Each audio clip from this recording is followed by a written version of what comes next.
Recentemente, a sexta edição da pesquisa Retratos da Leitura no Brasil revelou que 53% dos brasileiros não leram nenhum livro nos 3 meses anteriores ao levantamento, indicando uma perda de quase 7 milhões de leitores em 4 anos. Esse é um dado alarmante, pois é a primeira vez na série histórica que a maioria da população se declara não leitora. Para discutir os impactos desta realidade e possíveis caminhos para reverter esse cenário, conversaremos agora com o doutor em letras e professor de literatura, Fábio Ferreira Pinto. Doutor, queria te agradecer por estar aqui para a gente falar de um assunto atual, importante, mas também preocupante. Boa tarde. Boa tarde, obrigado pelo convite. Feliz que isso tenha virado um assunto nacional, né?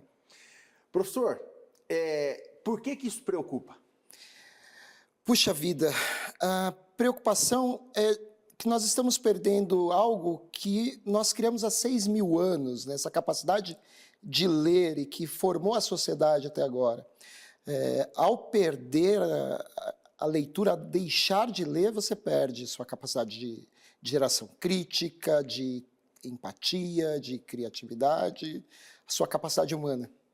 Professor, dá para a gente pensar quais são os principais fatores que explicam o número desse aumento de não leitores?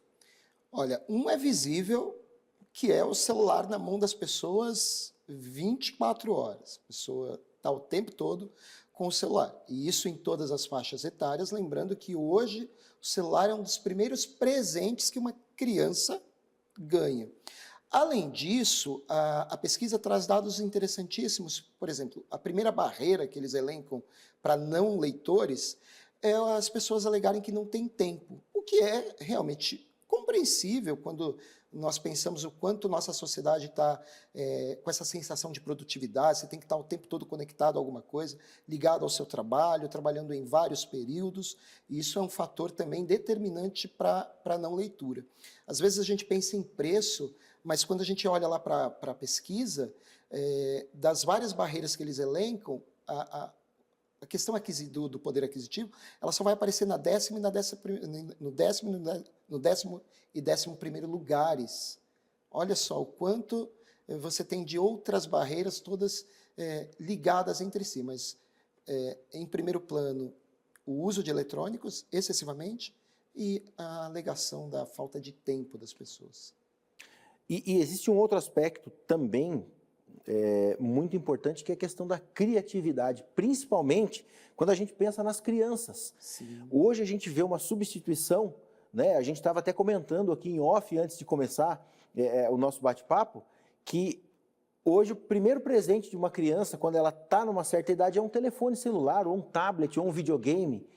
Ou seja, é automático o desestímulo, ou a substituição de um livro, e pode-se comprometer a criatividade da criança, né, por essa substituição, né? Você está tirando parte da criatividade. Totalmente. Tem uma curiosidade, tem uma espécie de dicionário americano sobre formas de tratar doenças. Uma das que constam lá é a biblioterapia. Então, tratar algumas doenças por meio de livros. Para uma criança, quando você coloca um livro para uma criança, você trabalha, por exemplo, a ansiedade, ela fica menos ansiosa, ela fica mais atenta. O seu cérebro, ele se concentra, ganha sinapses ali, ele desenvolve a criatividade de uma forma fenomenal, né? Porque ao se deparar com o livro, você tem o contato com códigos. E esses códigos, ao serem decodificados, te criam imagens no cérebro. É importantíssimo para uma criança em formação, além do vocabulário, exercitar essa construção imagética por meio do texto, o que, num aparelho eletrônico, não te exige nada. Já está ali. Está tudo pronto, né? Está tudo pronto. Professor, mas como é que a gente vai equilibrar isso aí? Porque a tecnologia ela só vai andar para frente. Sim. Né? Porém, o outro lado é importante. Como é que se equilibra isso aí, pensando nas futuras gerações? Vamos pensar o seguinte, da mesma forma que se oferece celular para a criança, pode se oferecer livros. Então, da mesma forma que a criança se expõe ou é exposta a celulares, e a gente está falando de celulares porque o aparelho eletrônico é a primeira coisa que vem na nossa cabeça. Você precisa colocar a criança também diante de livros. Então, você precisa equilibrar. Óbvio que a gente não vai voltar a não ter aparelhos eletrônicos, isso é impossível. E eu acho que é útil que tenhamos. O que a gente precisa aprender é a dosar isso. Então, há que se ter momentos para a leitura, há que se expor a criança a livros. Não só a criança, mas a sociedade, porque antes a criança era muito exposta a livros nas escolas.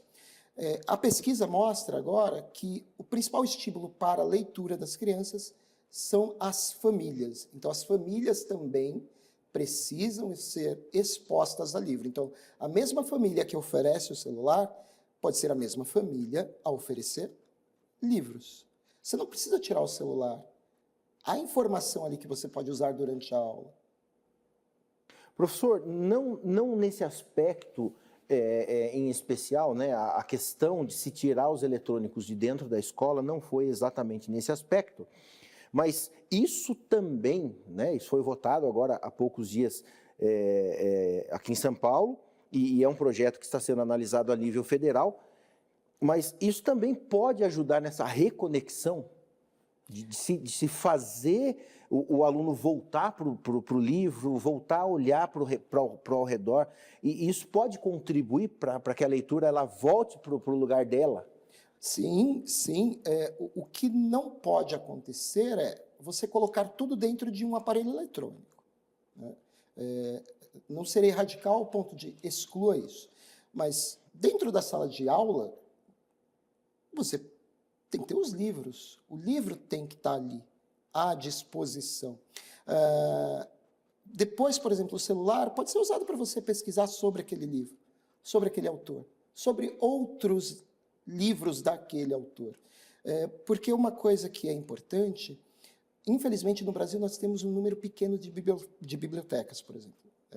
Uma cidade como Taubaté, que é a cidade em que eu vivo, que você tem mais de 300 mil habitantes, eu creio que nós não temos 10 bibliotecas públicas. Então, você precisa que o aluno, de alguma forma, chegue até aquele livro, ou até aquele autor.